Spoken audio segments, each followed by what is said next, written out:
Hello, ghouls, guys, gals, and any other life forms that may be streaming this broadcast. You are now listening to Storming the Unknown podcast, where we have the paranormal, such as science, mediums, Ouija boards, all that creepy type of stuff, UFOs, cryptids, and serial killers, dark history, all under one freaky little roof. A gathering place for the morbid curiosity to come and play. Join us and learn about the deepest, darkest parts of the unknown. Join myself and special guests such as paratech makers, MUFON experts, cryptid hunters, and segments of terrifying tales from all around the world. Delve more in depth to these subjects than you ever have before. Feast on the smorgasbord of everything supernatural. Tonight on Storming the Unknown, we have the ghost guy, Jason Alexander himself, joining us. Hello, Jason.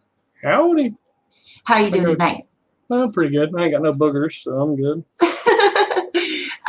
So what I'm going to do, what I normally do, is just share this to all of the other pages real quick, and while you give yourself a brief little introduction to the people, anybody who might not know who you are, or just a little bit more than we see on Facebook, I guess. Yeah. Well, so go for it. Yeah, go ahead. All right. I'm Jason Alexander. I go by the Ghost Guy. I'm an alcoholic for now 30. No, I'm sorry. Whoa. What's a ghost hunting show? Okay. Well, I've been in ghost hunting for about as long as me and my second wife here have been together. For about 10 or 11 years now. So been investigating, and I was like everybody else. Ooh, the ghost hunting show. That's where I'm going to learn it all. Nope. You learn It's out a very bad example. Oh God! You learn real quick that when it comes to actually dealing with people and they're scared, it's like, yeah, you gotta start looking into it. And it's kind of like, I don't know if anybody's a first responder out there, but you have to go through retraining every like year to 2 years, depending on what your profession is. But it's like being in this field, you have to just keep learning and learning and learning. So it's like, I've just tried to make a name for myself here in good old Bartlesville, Oklahoma, and I've had 2, 3. I don't know. I've had 2 or 3 teams under my belt, and then a couple that I helped other people create around here, and I've kind of backed away from the residential cases and trying to do more research on, well, the little phenomenons like poltergeist activity, and trying to help educate people that poltergeist activity or poltergeists are just ghosts. But sorry, I'm sharing too. No worries. So a lot of the things that we're going to get into tonight, it's not going to be the normal thing that we talk about on here. And remember, guys, if you're watching this on any of our pages, if you're doing a watch party or anything, if you want your comments and stuff to be seen live with us, you have to go either to the RU Media Network page and watch it under there, or to the YouTube channel, so I can get your comments in here. I'm just going to say hi to everybody who's watching real quick. We have Janice. Hello. Hello, Tony. It doesn't actively show me who's watching, so if I miss you, I'm sorry. Hey, John. Hey, Laura. Hello, Matthew. We're going to go ahead and get started. If you guys have any questions for Jason, go ahead and type it in the comments, and I will get to them as soon as we can. So one of the big topics we were going to touch on tonight, because I do see this question a lot. I belong to a lot of the different paranormal groups that we have on Facebook and stuff like that, and constantly see the question, how can you be an atheist and a ghost hunter or a paranormal investigator? And there aren't actual atheists answering these questions. It's all just kind of speculation. It's all just, well, maybe it's this, maybe it's that. So I want to get a clear, concise answer for this question. Your wife is in the chat. Hello, Crystal. Hi, hey, Andrew. Well, I can give you my answer, because everybody's probably going to be different. But first off, what I ask people that want to bash me for it is, well, how are you a Christian and able to ghost hunt? Because the Bible says, don't consort with spirits. So, I start with that, and then I'm like, well, I know what I've seen, and I have seen a spirit. I have seen things. I have heard things. I've had things touch me. I know things are out there, but, trying to convince me that there's a higher power or a lower power, and that these aren't just the consciousness of people that have passed. They're just you can't convince me of that. Well, that's all they are. Sorry, energy shot kicking in. Yeah, so you can't convince me of the up and down, but I can advise you that I believe in these energies that are people's consciousness, and it's the only thing I can explain because I've seen it. So, And just to clear something up, atheism isn't like being agnostic. It's not saying that there is no God. Yeah. It's saying that there's a lack of belief, because atheism is just, it's not a disbelief or a denial. It's a lack of belief. It's saying that I have had no certain proof to convince me otherwise that there is any type of God, not just, the Christian God, any type of gods. Yeah. And from what he says, I mean, that makes a lot of sense in just the way that I approach the paranormal. I use all different types of religions because, one, when you're doing home investigations and stuff, if you have a Catholic family, reading Catholic rites will work for them. But if you have a family that's atheist or agnostic, reading those rites isn't going to give them any type of comfort. It won't bring them any type of peace. And they'll laugh at you. Yeah, exactly. And when the way that you phrased it, energies, it's not a clear, concise, well, God didn't let these spirits pass over, anything like that. It's just dealing with the energies and entities that you come into contact with. Everything is energy. I'm not Catholic. I'm not Christian. I don't believe in just one God. I believe that there is a higher power of sorts, but I think it's all what we consider to be, in different religions, that God, that figure head that they pray to, that they believe in so wholeheartedly. I think it's all just one. We intertwine it and we make up our own stories for it, but I believe that it's all just the same thing that we're looking at. Yeah. When you say that it's energies, you've also mentioned on your page, I've seen before on the Ghost Guy page, you guys can go ahead and follow him there.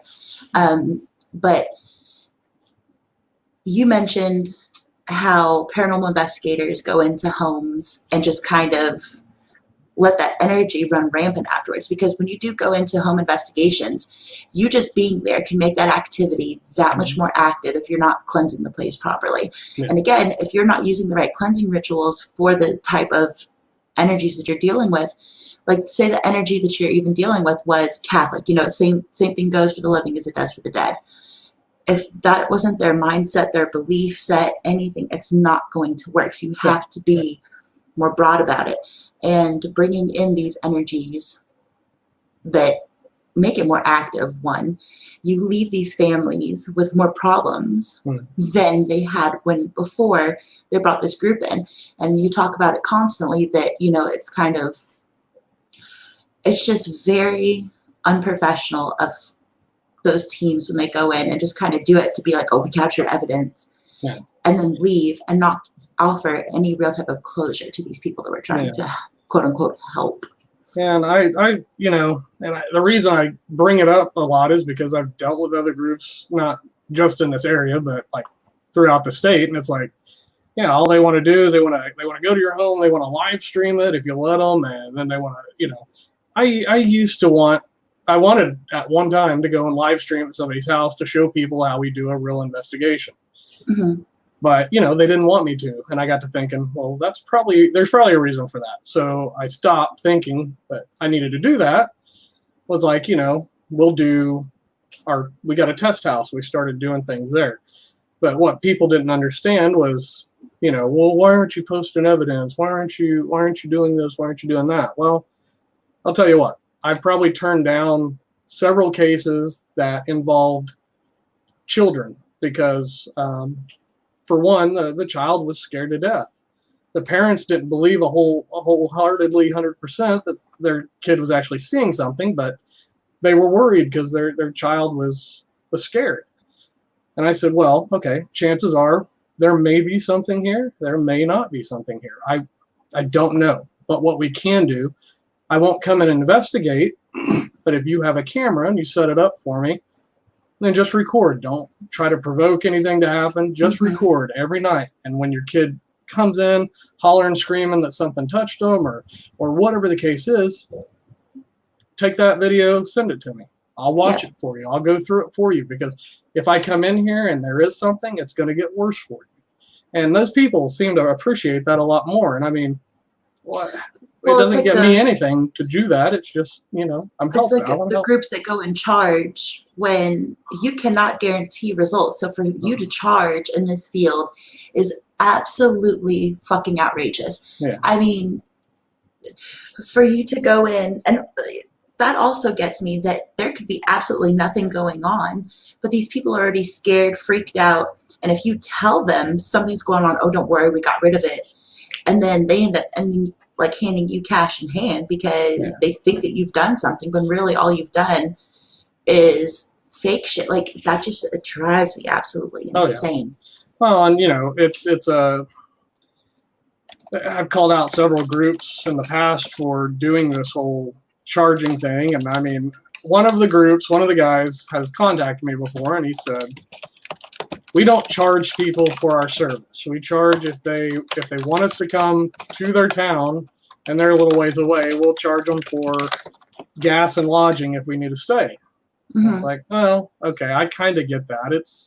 It makes sense, but it's more of make sure you're not gouging them. You know, you don't need a 5-star hotel. I've stayed Oklahoma City for $30. Oh, you said I could cuss. Hell, I've stayed in Oklahoma City for, you know, so it's like, yeah, don't charge outrageous amounts if you need it for travel. And if they want you and don't want you, like I help people find groups close to them. I do the same if I'm not in the immediate area. And I'll sit there, I'll research them for a day or two before I throw them out there, because I know the ones around here that I can refer out.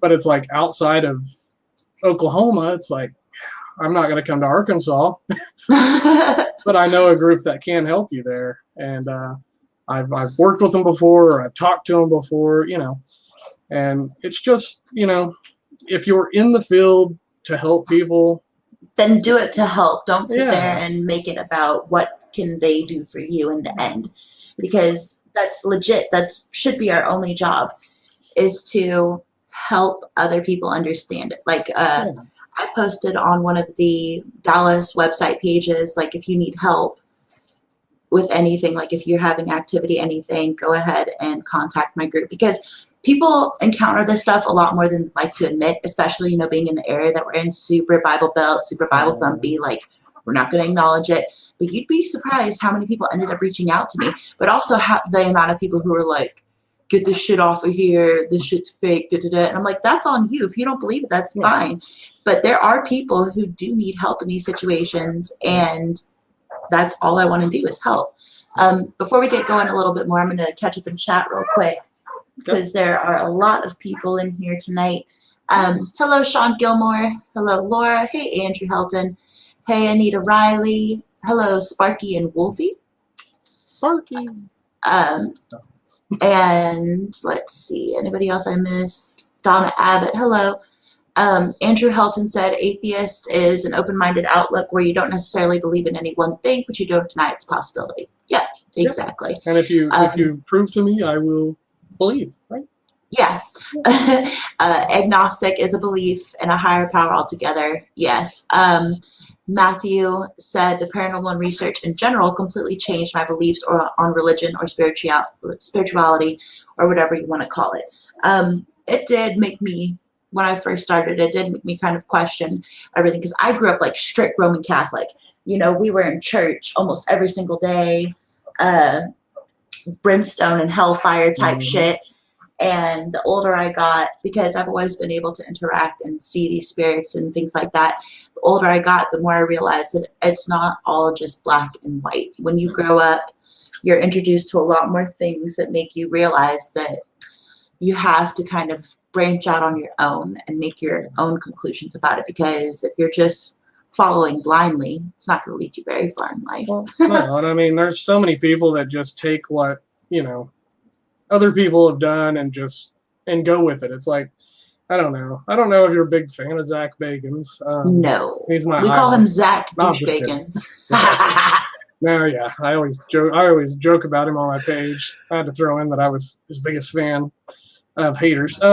So yeah, they listen to what he's saying, and it's like if you watch his show, like nowadays, I can't even do it. It's like I used to watch it because he went to cool places and that was so cool, but then it's just like you listen to him and it's like, are you? It said, hell. Are you a demon from hell that's coming here? It's like this dude. I mean, and people are eating it up. They think this is real. Oh yes. That's another thing is that when people watch stuff like that. Okay, so I talked to, I believe it was Joe on the last or 2 shows ago that we talked about this, but a lot of the people that we end up trying to help or that want us to investigate private residences, they automatically go into it with that mindset that oh, my kid got scratched, so it's a demon. It has to be a demon. It's demonic. I feel its presence. Like it's so evil. Let me tell you guys, I work for the Warren Legacy Foundation, which is ran by Chris McKinnell. That's Ed and Lorraine Warren's grandson. And I can tell you from the case studies that I've read, from everything that they've done over the years, from what I've personally done, because I research for tons of people across the U.S., even in different countries, the different types of activity they're having. They send us, recordings that they get. That's another thing we do. Like you said, we have them set out either camcorders or voice recorders, any type of technology that can help us kind of study it from far away, because we don't want to just go into your house and just, make everything worse for you automatically without knowing what we're dealing with first.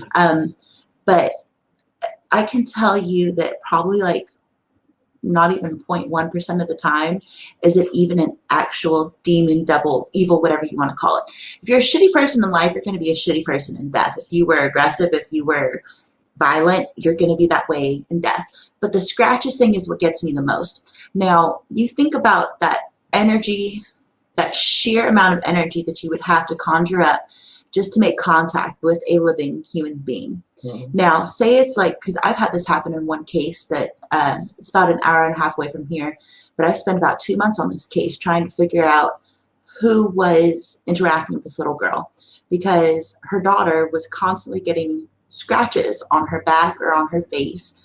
And, she wasn't old enough. She wasn't a baby. She was a toddler. She was about 4 years old, but she wasn't, doing it to herself, especially the places on her back where she was getting these scratches. The cameras that they'd have in her room overnight, like the nanny cams, the nursery cameras and stuff, would show this apparition just like kind of swooping towards her every time she'd cry. And then she'd end up getting the scratches. Well, come to find out, after actually being in the location for 3 or 4 days, doing EVP sessions and everything constantly over and over again, find out that it's her grandma. When the energy comes to you and tries to touch you, think about what the 3 fingers that are going to hit first, right? Your pinky and your thumb are not long enough to make contact with us. So if they're conjuring that type of energy to try and touch you, think of what it is. So you constantly see people with 3 scratches. That energy that they're trying to muster up just to touch you might only let those 3 fingers be the ones that come in contact with you. So of course it comes through as 3 scratches. Then people are like, oh, it's a demon, I'm possessed. No, you're fucking not. Zach said I was. Well, I mean, yeah. I mean, and 2, you got to think. If you can conjure up that much energy, it must either be 1 or 2 things. A lot of love or a lot of hate. And, if it's the kid's grandma, I mean, maybe she was just... That patting her to try it, that's what I said. Yeah. She was trying to soothe her, because it would happen every single time she would start crying in the middle of the night, like, little kids do, start getting uncomfortable, so they start kind of crying. Then you'd see the apparition come. Them, right? No, don't shake the baby. And, the scratches, she would have them on her face or her back. Where are the places that you touch a child when you're trying to console them, Yeah. And it makes more sense. We have to think about things rationally and stop getting into the fear mongering of everything. Because I cannot tell you how many times I go on residential cases where I'm having to literally bring the level of insanity down to try and bring it down to 0, because they are so convinced after all the shows that they've watched and all the other teams that have gone in there and been like, no, you have a demon in here. It's not a fucking demon. Please stop. You literally have to go in and clean up other people's messes. And we need to be more aware of that as a whole.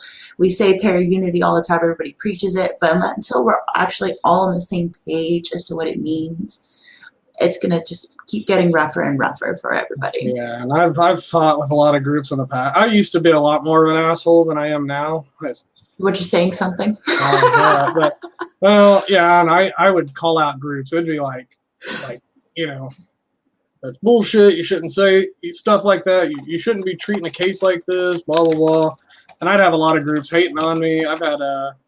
I've fought with a lot of the groups here in my little city just because, well, most of the ones I helped create, just we fought because it was just a drama-filled mess. But once we all learned that, hey, we found the root of the cause of our problems and we got rid of it, and then all of us have lived in harmony ever since. We help each other out. Mm-hmm. It's a pretty close, tight-knit group in my little town here, and if somebody in Nowata needs me or somebody in Pahuska needs me, it's like, I'll go help you. I'm fine with that. And whatever we get, yours. I'm not going to go post it on my page.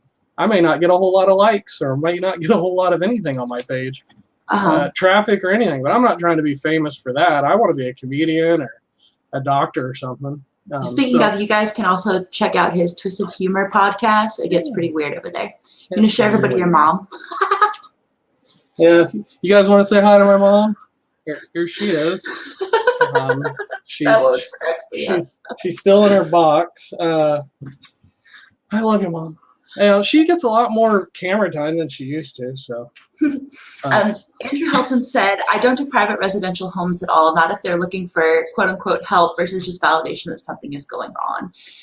See, but that's very responsible of you, because if you know for a fact that you do not have the right if you're not equipped enough to deal with this stuff.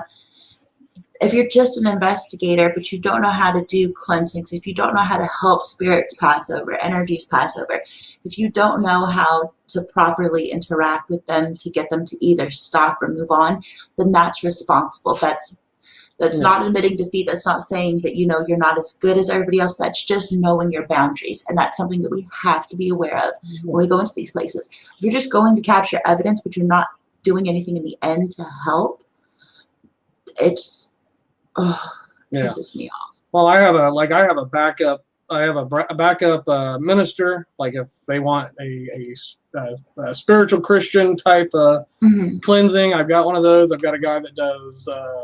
We're kind of Native American out here, so we're up here. So I'm like, I got one of those guys if I need to.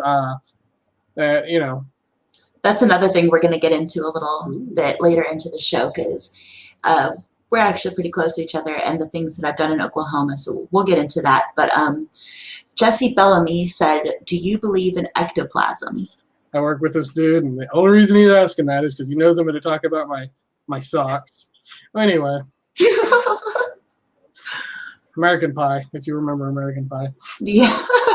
Because I used to do another show called Paranormal Inquiry, and we screwed around sometimes. Like we would not have any topics, and one day it was just like, "Do you believe in ectoplasm?"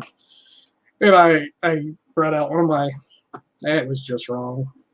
On that topic, though, anybody who's watching, ectoplasm is actually, the meaning of it is the outside, like something outside as something is formed or molded. And back in like the 1920s, 1910s, actually I believe it was even like in the 1890s that it started. I'm pretty sure Charles Richet, who was a physical researcher, he believed that this was something that physical mediums, while they were in trance states, could excrete. And they have like a shit ton of pictures online, which, like they can't be faked now, but it was just really weird. That was a transference of ectoplasm.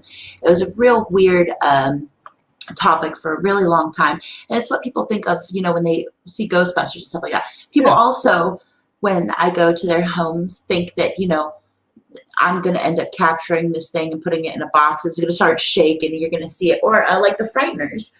The Frighteners was a huge deal with that, you know. And as a medium myself, like I've never had ectoplasm oozing out of my ears when I'm trying to do channeling and stuff. So I can tell you it's probably not like real, like the way you guys think of it. Yeah, because I think you're going to see it. I think most mists are mislabeled. I think that this mist you're seeing could be possibly ectoplasm. It just depends on how it forms and what it looks like. If you can see, like me, I don't believe in orbs unless you see them with your eye. Like, have you ever been to the Spook Light there in it's close to Joplin, Missouri? No. Okay, so there's this ball of light. Like if you go to the correct road and you watch, you'll see this light start flickering. But it travels. Like we've actually had it. We thought it was a guy on a bike driving towards us, and we're out there videotaping. Our cameras died, but we're seeing this thing coming at us, and we like I said, we thought it was a guy on a bike. Well, it got pretty close to us and just poof disappeared. It was a solid orb of light coming at us and just disappeared. It's the only time it ever happened was the one time, and I was with my friend and colleague Anita Riley. She was in our stream a little bit ago, but yeah, she was there. My wife was there. It's like this was awesome. This is like the first orb that I can actually say was an orb. So when you see a mist in ectoplasm or a mist in a video, you got to think, what are other people going to think? We're out in the middle of a field and you got the camera in your hand, you're blowing air. That mist is probably not a ghost. Yeah. But, you know, people pass it off as that because you cut it good enough. It's going to look like something. But that makes everybody who does that look like, no offense, but you look like idiots when you do it, because there are so many different types of refractions from dust, just moisture in the air, bugs, all those things alone, that when we're in the dark and we're just doing night vision, I mean, it literally could be anything. But I agree with you, like, because I've seen actual physical lights moving in locations, and it's something that unless you were able to see it exactly like through my eyes, like if my eyes had a recorder and I could upload it, you know, then that might be a little bit more believable. But I don't ever use, when I catch light anomalies, I don't ever use those as quote unquote evidence. I just won't do it. There was twice though that we have used something. Have you ever seen, and we caught these phenomenon before Ghost Adventures ever showed it. It wasn't what the Ghost Adventures caught, like the location, but we caught I did an investigation with No Auto Paranormal at a house for this lady. She had lost her son. They captured the video, but the camera was sitting right beside this lady's son's urn, and it was looking out into the room. And you see this fireplace is where it's focused on. One of the investigators is in there, but you see this. It looks like a feather spinning slowly in the air. It comes from the fireplace by the camera, like right into the urn. And when we saw it, we was like, oh, that's weird. It looks like a feather. So we were going to dismiss it, but the fact how it flew, how he didn't see it, but it flew past him and went straight into that urn. We got to thinking, you know, could that possibly be something? We caught EVPs in the room right before that happened. So was it possible it was her son? So we showed it to her and we said, you make the decision. Do you feel like this was your son? And we had her watch it, and she was about in tears. She really felt like that was her son saying hi to her. And then we caught the Brown Mansion up there in Coffeyville. I was with another group, and they actually caught the same thing coming from, it was an upstairs room where one of the presidents had stayed at one point. Anyway, it came from that room towards the camera and right past. It was the same type of anomaly. Sorry, alarm going off.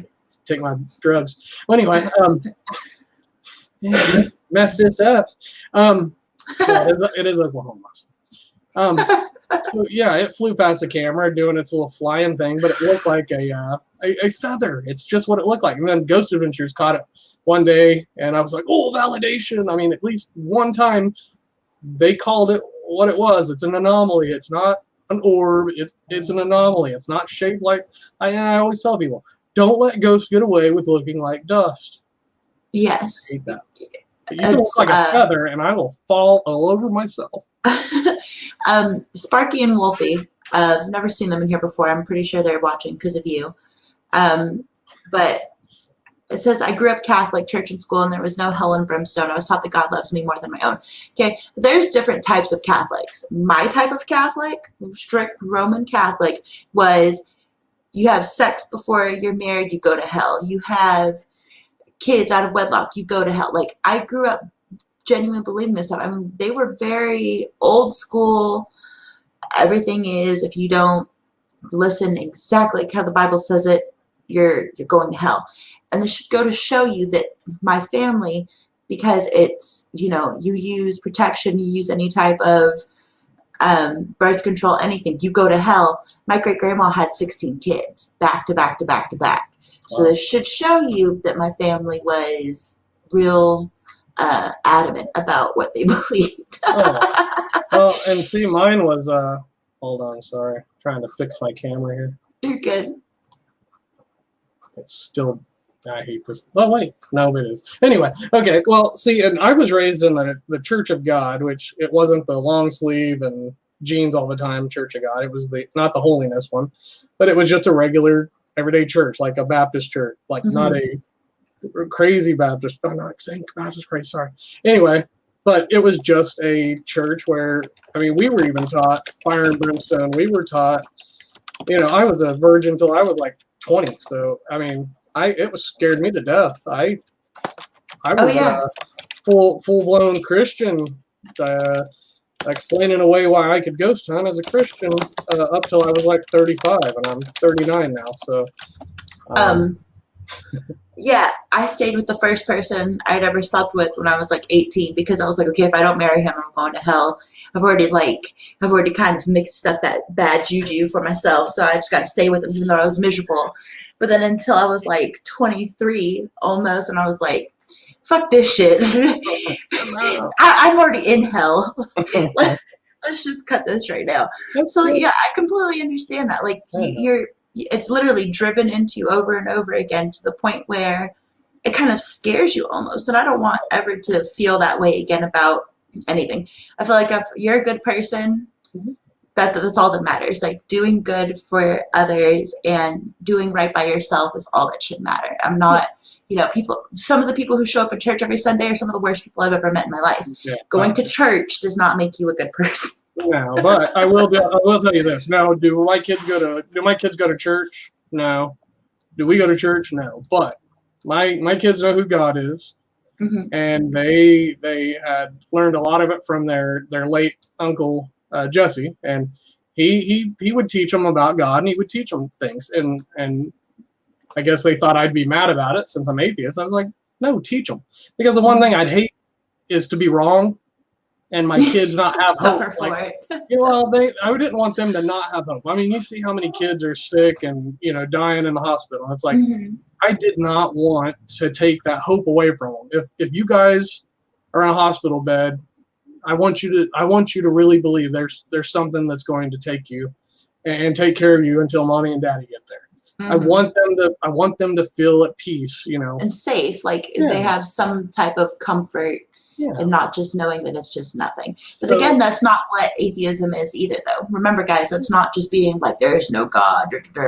That's just saying that you have not had enough experience. You've not had something that solidified your belief. You believe that there's something out there, but you don't know what it is, basically. And you guys out there being atheists, trying to take prayer out of school, trying to fight every Christian battle out there, just let it be. I mean, people are going to find out one way or another. And two, it's that's sometimes all people have hold them together. If they didn't have their belief in God, they would probably fall apart. Now, yeah, you've got dickheads out there that want to go out and act like they're all the greatest thing in the world and go out to restaurants and treat waitresses and waiters like, horrible. It's just you got those people, but the real Christians is the ones that forgive you without you know any care about themselves. You hurt them, but they're gonna forgive you. They're the people that help you without asking for anything in return. They're just they're good people. And me as an atheist, I try to still be a better Christian than a lot of the Christians out there, because if I see somebody in pain, I make sure they're okay. If I need to see somebody in need of, like physically in need of help, I'll try to help them. Now, people have ruined me on that a lot, but Yeah. But that it should never stop you from doing what's right. I learned that a long time ago, that just because people are shitty to me and or don't reciprocate the type of help that I'd give them, that should never deter me from ever helping them again, because that would take away from who I am as a person. Yeah. I'm not going to let the way I get treated back dictate who I am at my core, my Wait belief until set, you're my 40. systems.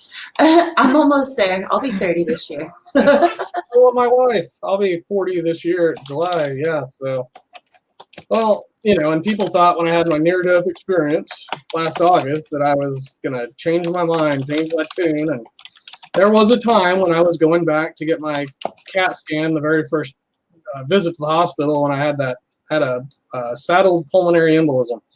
Well, when they were taking me back and I saw the statue of Jesus in the hallway, or Mary, I don't know what it was. I was about out of it. But yeah, did I look at it and go, hey, if you're real, I'll believe in you. And they drove me through, and yeah, it was a scary deal. But when I came out of it, it made me comfortable at that point, Mhm. but I still didn't believe. It was just more of, now I know before I die, I'm going to be a pussy about it. Like, I believe in you, and I will probably saying 10 Hail Marys yeah. on your So, deathbed. but it's a yeah. Just let people believe what they want. I mean, if they wanna ghost hunt and believe in God, do it. Just know the Bible says not to. But I don't care anymore, because if you're actually out there doing it to help people, then do it to help So people. be it. Yeah. That's what Well, you were that's called to do. a lot of people will, because I use all different types of religions, people kind of, when I first started, got on to me, well, how can you use all these different religions if you don't believe in, if you don't believe in, Catholicism, if you don't believe in this directly? Because I believe in everything. I believe that there is a higher power, and whatever you want to call it is fine. But I know that there is a higher energy that listens when we speak to it. Just the fact of, I think about it a lot in terms of what Tesla does. I use a lot of his theories in my investigations. Everything is energy. Your thoughts, your words, just anything you speak physically into this universe will be acted upon. Yep. If you put out enough good, the good will come back to you, like the threefold law, pretty Law of much. attraction. Exactly. Now, what we were going to get into later, and we'll kind of get into it, I guess, a little bit right now, is, you said you had a Native American guy or somebody who helps with that because you're in Oklahoma. Now, that was a big, big difference for me, actually, dealing with something on Native American land, dealing with the Native American energy, because that in itself is like supercharged. It's what you would normally feel going into an active location times literally a billion. It is so much more intense. That energy that I feel around me alone is just, it's, unless you actually experience it yourself, you can't even put into words what you feel with that. And when I particularly, go ahead. Oh, I was gonna say, I could really give you a reason, and this is just my thought. The reason why Native American hauntings, or on their grounds, or anything in their homes, whatever, is so strong, because what's the one thing they believe in? They believe in their ancestors. They believe in the in law of loved ones, nature and land, and they keep the energy flowing in every. Yep, that was my big point when I go to these places, is that the connection that they had with the land alone, how they believed literally everything consisted of a spirit, of an energy, whether it be rocks, trees, just the dirt under your feet. That energy pours back into the land when they pass away, no matter what it may have been, but especially in this area that I was in, in Ho Chi Town or Broken Bow. That Little Ho Chi Town was actually a huge Native American settlement, and it was flooded out on purpose by the government to get the Native Americans off the land so that they could start setting up American settlements and start building little towns.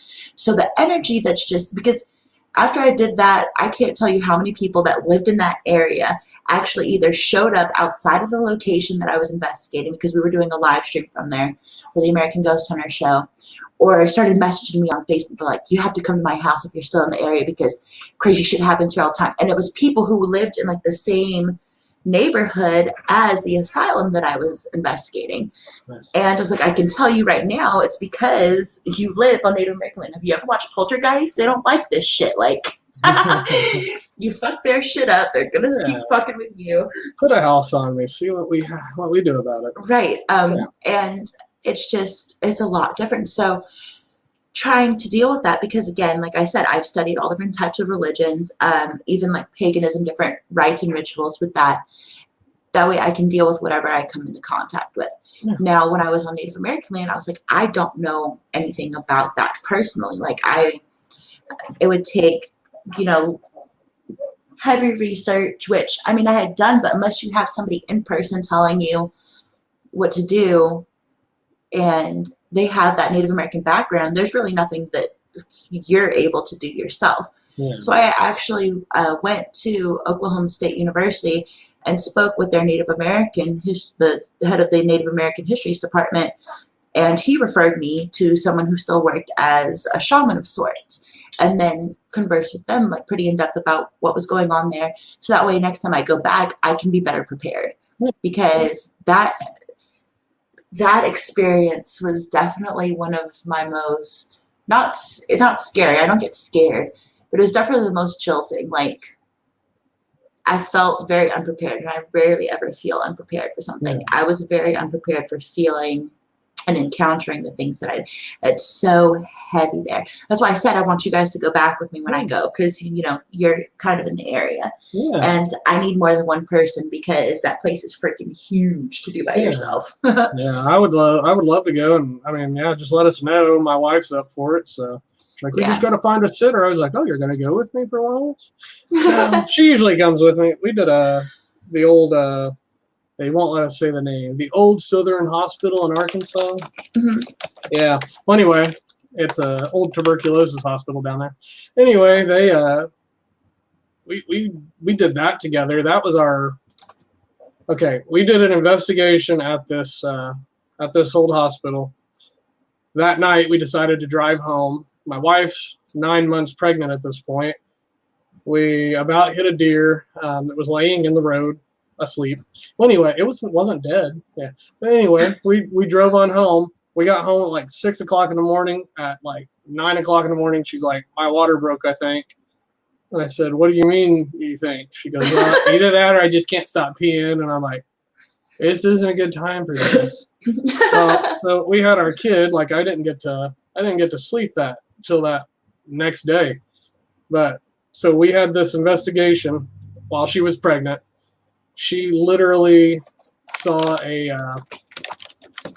lady in like a white dress walk across the hallway. Now, the same hallway, we did get a woman that had asked for help in the hallway. Mm-hmm. We had gotten several other just crazy sounding things that we didn't hear ourselves. We got hey, Jesse, how much you typing? Like we're at work. Well, anyway, but yeah, so taking my pregnant wife to one of these places was awesome, because I feel like she felt a little bit more than we did. Mm-hmm. And it's like she was honed in on a lot of the things there. We went back a second time, and she wasn't pregnant, and so our second kid isn't possessed. But the Yeah. but it's funny that you say that though, because uh, the spirits, they definitely do pick up on you being in that delicate state. It's very weird because um, I've told this story quite a few times on the different podcasts that I've been on.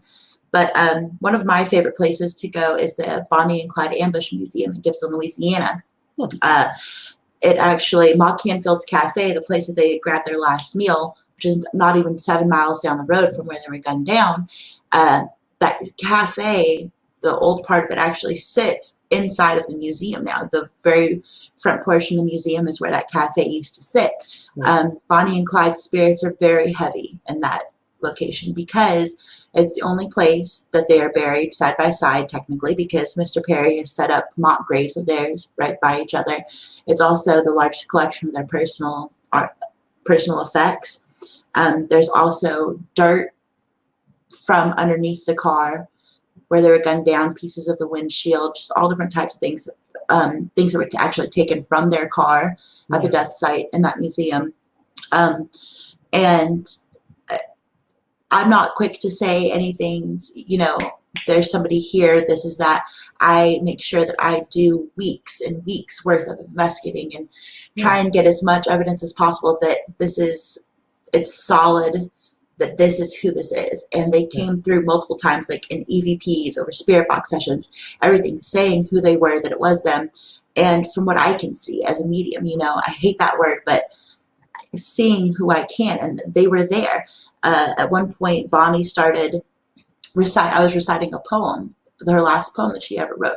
And then in a full sweep on both the EVP, it caught it on EVP and through the spirit box, and the same voice, she picks up where I left off in the poem and says, they won't give up till they die. And like a full sweep, same voice, everything. And then after that, it was kind of like I'd gained their trust almost, because I read the personal history I'd written for them, not making them to be, the bad guys everybody thought they were. Yeah. And so towards the end of the investigation, I'm like, I know that there's something weighing on you. I can feel how heavy your heart is. Like, I feel that pain and that just absolute depression that you're giving to me right now from channeling what they feel. Yeah. So is there anything that you want to tell me?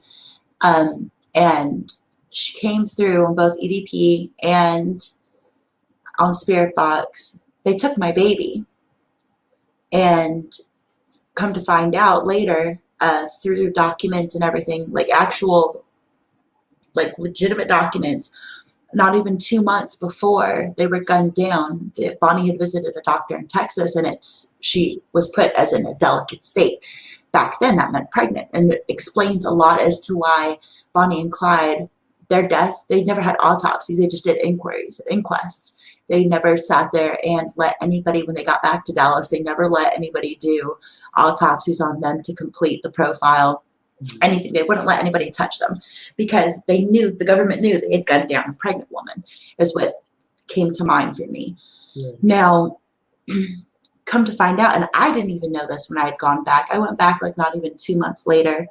And the first time, Clyde kind of like sat back and really wanted nothing to do with me. Like, I could feel him, and kind of, he'd let himself be seen just every so often, but he was always kind of like standoffish. But this time, he did not leave my side. He literally either stood behind me or beside me the entire time I was there. Like, he was protecting me. It was really weird. And come to find out, like a month and a half later, I'm pregnant. And that was never supposed to be able, like, that was literally physically impossible from everything I'd ever been told for years and years and years.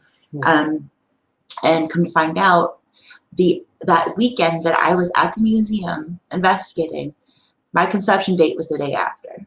Like, right in that little coincidental, and I honestly feel like it was a gift from them, and that's why Clyde was by my side, because he knew I was pregnant. Like, he was protecting me. Being in those states, they know before you do, and that's really weird to me. And investigating while you're pregnant makes you a bigger target for some reason. I was in Broken Bow at that asylum investigating when I was pregnant, and that was the last investigation I ever did pregnant, because I realized that I was vulnerable in a way that I had never been before, and they tried to use that against me. Like, it was it got real dark at certain points in that place because they do try and feed off the fact that you're in that state. Now, it could be the polar opposite too, though, that they try and protect you because they know you're in that state. Like how the lady showed up to your wife. She was probably a nurse at some point. It was just trying to be like a caregiver to her almost. Yeah. But being in those states and locations is definitely interesting. Well, and I can tell you, I've done, being a paranormal investigator, ghost hunter, whatever you want to call yourself. If you're too scared to try something, then you can't really do this. So No. yeah, I played with Ouija boards. I've done a lot of crazy stuff. Ouija boards was the funnest one because that broke a big stereotype for Christian things. Well, anyway, so, but I wanted to investigate because you always hear people go, well, if you're sad and vulnerable, depressed, that's when ghosts are going to attack you more or attach. And I'm like, okay, well, so all I had to do was I got myself really depressed. Like my wife hated me for a while. Like I'd go to the bathtub, I'd play sad songs, I'd cry. I mean, I got myself depressed. And I did investigations that way. Now, granted, to find out I really didn't need to do that because I've been depressed for years, but at any rate, nothing changed. Nothing was different. And I got to thinking, well, maybe I just wasn't sad enough. So I tried a little bit more. I went back to our test house. Nothing really happened. So now this time when I was really depressed and really down was when within a couple weeks of that is when I decided that I was atheist, even though I had thought about it years and years and years. Mm-hmm. That incident made me realize I needed to think more about myself and what I believed at that point. So was it an outside energy helping me decide that? Was it something, maybe something did attach to me. Maybe something did make me feel like I needed to care about myself a little bit more. Mm-hmm. And I did. I thought about it. And I went through and I was going to do a demonology study. I was going to be the next big demonologist. But when you start looking at it all, when you've lost a lot of your belief, Mm-hmm. it all looks the same. So it got to the point now. Like I watch. Have you watched the new show? What's it called? Destination Fear? No. Okay. I won't watch. The only one I'll watch is Ghost Hunters, but only because Daryl Marston's on it, and that's the guy who runs the American Ghost Hunters show that I work for. And that's the only reason I watch it. But also because they actually do. It's not jump scares. It's not over the top. It's not everything's a demon. Oh my God, I'm possessed. Type shit. It's genuine investigation work, and the science that they put behind it. That's a very big thing to me. Is the science that you bring to this, because irrefutable evidence and proof will not be obtainable unless we look at the scientific aspect of it. Well, like Brandon Alvis the other day was talking about, he's actually working with these scientists and stuff. Mm-hmm. He's actually trying to find more. He's trying to make it non-pseudoscience anymore. He wants to prove that it's an actual tangible thing. Yeah. And I like that about it. Destination Fear, though, is a little bit different. It's not really a ghost hunting show. No, because they don't say that they're paranormal investigators. They just say that they're regular humans conquer fears. Yeah. And I know about them because the first place that they did, or one of the first places they did, was Madison Seminary. So they're real big into that, which is RU Media Network is ran by Adam Kimmel, who owns Madison Seminary. So there you go. Well, it's all in this stuff. Yeah.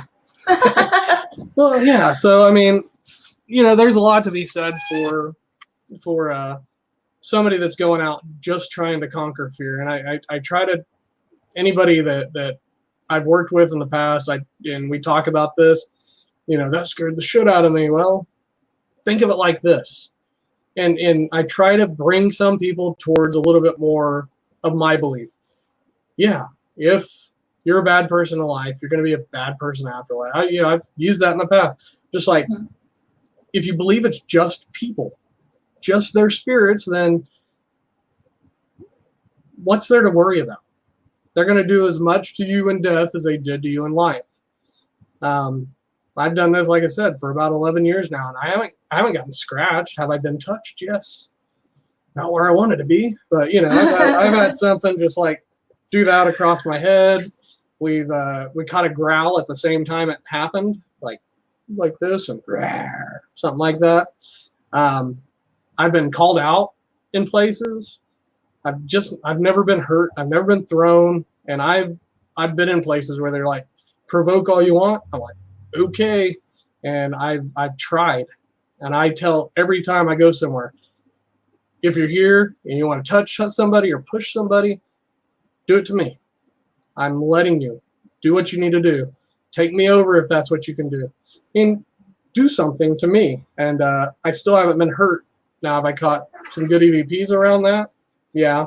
Have I invited things to come home with me? Yeah. But it's just because I don't have that fear that it's a demon. We live in a big Bible Belt state, like she said. Every time I ran into somebody at a gas station and they saw my car, because I had Bartlesville Paranormal investigators on the side to be like, "Oh, you ghost hunting?" I'm like, "Yeah." Well, there's only angels and demons. I'm like, yeah, if you say I know so, that. whatever. Like I don't bother with those. I'm just like, okay, just like keep about my day. Well, and at that point, I was still in my Christian faith stuff, and I said, yeah, it's possible, but there's also ghosts. I've caught a ton of EVPs of people's names, and these are from the houses where they passed away in or whatever. But the funny thing is, you say it's a demon. What's a demon there for? Well, it'll destroy your life. It'll take you over. It'll make everything horrible for you. Okay, well, these people were living in peace. They weren't scared of it. They just wanted to know who it was. Yeah. They lived with it for 20 years, and nothing as bad has happened to them. So what's that demon's end game here? Wait until they're dead and go, ha, ha, I got you now, motherfucker. So it's like, what's that demon's end game? If these are all angels or demons, and you think every bad thing or everything that contacts you is a demon, what's that thing's end game? Tell me that. Well, a lot of the times though, when it is something like evil, which most of the time, think about we talk about this all the time with the Warren Paranormal, with the Legacy Foundation. Mm-hmm. A lot of the times when it's something actually like genuinely evil, it's something that's brought by humans themselves. It's not like a portal to hell and all that stupid shit.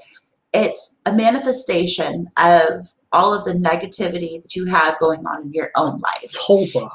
Yes, basically.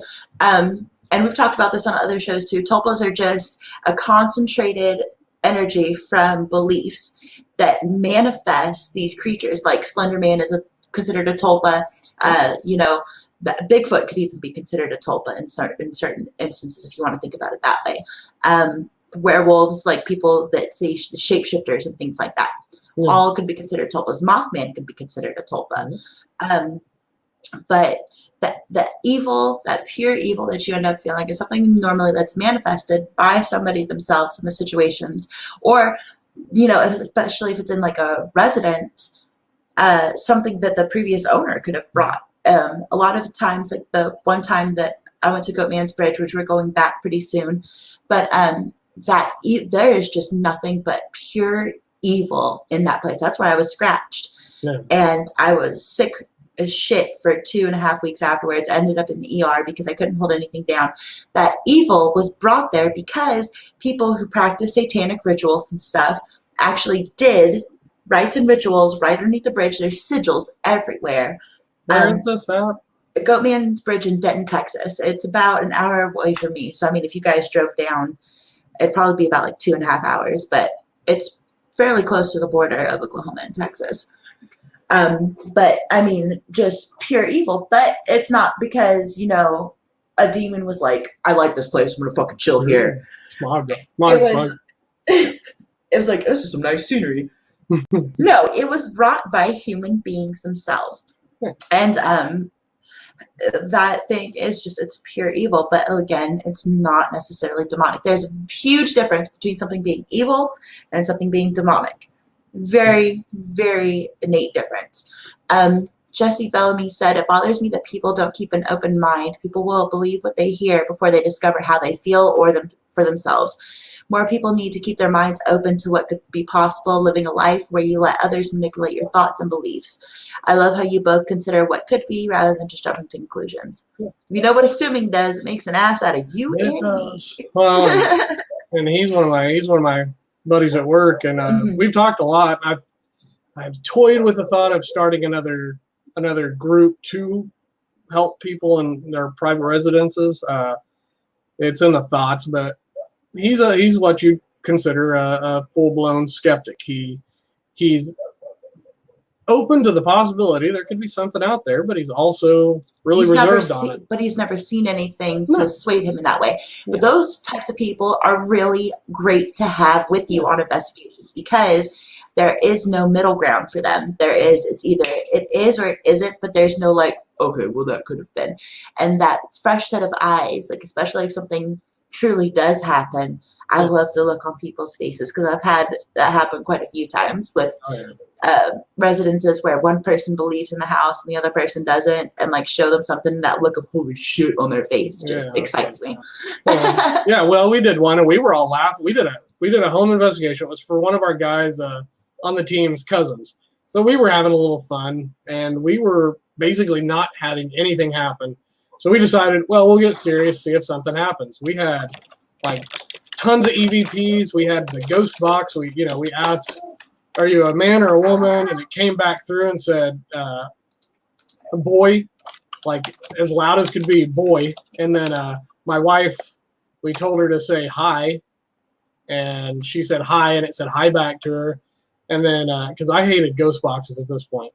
Anyway, and then I think I sneezed, and it said Gesundheit over the ghost box. Now, this ghost box was an actual shack hack where we took the antenna off, we wired it where it just kept scanning through channels. It was literally a radio. So nothing paranormally bought for this thing. It was literally a Radio Shack hack. And it was responding to us like it was, something was talking to us. We caught an EVP at the same place that we asked I asked how many of you are here. Still can't say that phrase. I don't know why. And it was a female voice whispering, how many of us do you want? So, the people that were there with us that didn't believe, they knew where these recorders were. They knew where we were. And they were like, wow, that is crazy. And I've still got a lot of these EVPs. I've thought about putting them all on my page at some point again. But it's hard to do. I've had a lot of criticism in the past, like on things where people are like, that could have been somebody. Every EVP could have been somebody else. Yes. You have to trust. Random frequency sweep, but if they're intelligently responding to the questions you're asking, that has more validity than if you were to ask a question and then it comes through and says bananas, like bananas. It's not bananas. Hey Russ, hey Sandy, hey brother Fred. We got a few more new people in the chat. We're about to wrap up the show in a few minutes, but Jesse Bellamy does have another question. So what do you think about time and space being the reason for paranormal experiences, like a glimpse of past or playing, if that makes sense? That is actually what we call residual energy. It's legitimately the energy that was in that time and place. And remember, residual energies don't have to be just from dead people. It could be such a traumatic or heavy experience that a living person experienced, that energy imprinted on that location in that exact place and time. And it's like a loop, a consistent loop. You could haunt yourself. Say you have the most heated fight in the world. You used a lot of energy with your wife. You just was fighting her, and you just finally you guys gave up or whatever the case. And then you said you're sorry and everything went fine. But the next day, stuff starts flying around or you hear people yelling and stuff. I've had so many cases where it was residual energy. Mm-hmm. The other option, too, is to think about alternate dimensions. Like so many people have said, shadow people are evil. Yeah. Mhm. Well, people have said shadow people are evil. Well, then what about the thought that they're from, say, another one of our dimensions, like they crossed over and they're watching us? I mean, I've never heard of a shadow. Well, can't say I've never heard of it, but from a real person, not heard of a shadow person actually hurting somebody. They look scary because they're dark, and Mhm. people always associate that dark figure With a dark entity, like a Yeah. darkness inside of that entity. It's the same theory with Bigfoot, though. Sherilyn Carter, who was on the show last week, Bigfoot is widely considered to be like a pretty much a time slip, Mhm. almost like he's on both planes and he's slipping back and forth in between. A lot of that could be said for, like you said, the shadow people. That is a very big theory that we have on that. But again, residual energy is just, it's something so traumatic, so powerful that you literally imprint, because again, energy is so much more powerful than we give it credit for. And it's fickle. Yes. So if you're consistently hearing the same thing over and over again in a location, or you're seeing the same thing, it's a loop. It's a time loop of that energy just being completely pressed into that location because of how powerful it was. That was a very good question. Thank you, Jesse. Multiverse, perhaps. Exactly. Yeah, basically. That's which we call the time lapses with it being interdimensional. That's basically what we call it instead of multiverse, because we don't want to sound like a Marvel movie. But Maybe we do. I want to be Iron Man. So guys, if you guys have any other questions before we go ahead and type them in the chat. I'm going to go ahead and thank everybody who was watching tonight. Thank you, Jason, so much. This was a very fun show, getting to delve a little bit more into things that I don't really ever get to talk about because, you know, most of the people that do this do have some type of religion or belief set, but getting to go more towards the scientific and the broader view of it was pretty awesome. Yeah, and if you want to back up again, just let me know. I'm always available most of the time. Sometimes. Will do. I'm going to go ahead and type in, before we go, the different websites that you guys can go ahead and, well, it's really Facebook pages, but you guys can follow the Ghost Guy. I'm going to type that in right there. And then the Twisted Humor podcast that he does, where his mom, who's in a bag, constantly makes guest appearances. You guys can also catch any of my shows either on the RU Media Network page if you guys want to watch them live, or you guys can catch them on Spreaker, iTunes, Spotify, iHeartRadio, pretty much anywhere you can get podcasts. You can get my show. Thank you again so much, Jason. Remember, you guys go ahead and follow the Twisted Humor podcast and the Ghost Guy on the Facebook pages. If you have anything else you want to add into the chat, links or anything, you can go ahead and do that after we're done. But just signing off, guys. Remember, if you want to find the secrets to the universe, think in terms of energy, frequency, and vibration. And remember to follow our Paranormal Bully Busters page. That does have a lot of resources there. I try and promote it. I've kind of forgot the last few times because mommy brain is getting the best of me. But I do run the Paranormal Bully Busters page. It's a group that we started. That way, everybody who does the paranormal, we have YouTube channels, we have podcasts, we have a very big media presence. To use that media presence to get the resources out there, you can go to stompoutbullying.com to go ahead and get all the different resources you need. If your child's being bullied, if you're being bullied, that doesn't just happen to kids. It happens among adults nowadays too. You can also call 188-STOMP-OUT-BULLYING. There's a like a suicidal hotline number that they have, all different types of resources for you to get help. Remember to be kind to one another, love each other wholly. You guys have a wonderful night. Peace.